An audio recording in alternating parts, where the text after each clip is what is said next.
Hi, I first wanted to say thank you for a great semester and that I hope you enjoyed taking Math 116 online.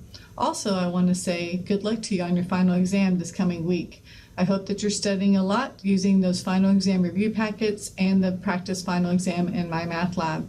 There's a couple things I want to go over before the semester ends. First of all is the class evaluation. You should have received an email through your JCCC email, so please look for that, click on the link, and fill out the class evaluation form. I would really appreciate any feedback you have in regards to taking this course online. The second thing I want to point out to you is there is a final exam review packet that is produced by the math department, and there's also a final exam practice test in MyMathLab. So let's show you where those are. In MyMathLab, if you click on quizzes and tests, just like you did for that midterm practice, you should see a final exam review practice. So click on the final exam review. It is 42 questions, so it is longer than what you would see on the final exam, but it's a great review.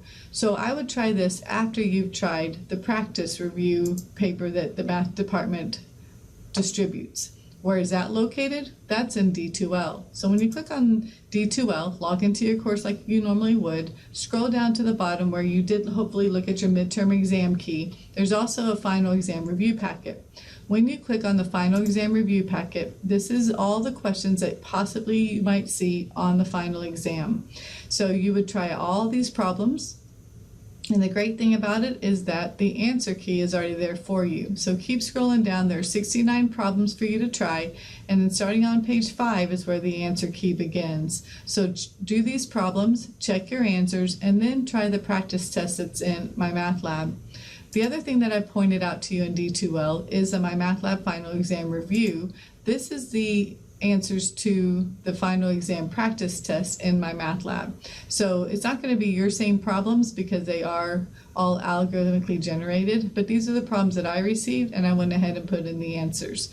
So you could look at this one with the answers already there for you.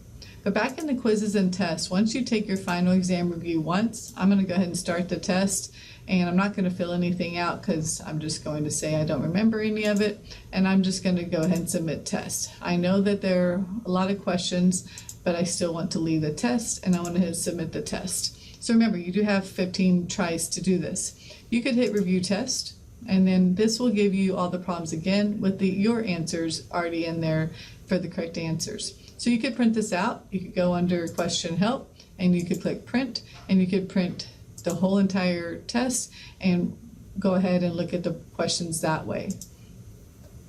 Again, I would not try the final exam review test until you've done the final exam review packet that the math department has put out. So again, lots of different options for you to understand what's on the final exam. Going back to the final exam review packet, this is where I would suggest starting. And again, if you have any questions, please let me know. I'll be more than happy to make short little videos to help you get through some of these problems. You should find a lot of these problems on the midterm as well. If there's anything I can do, please let me know. Have a great last week of school and good luck on your final exams.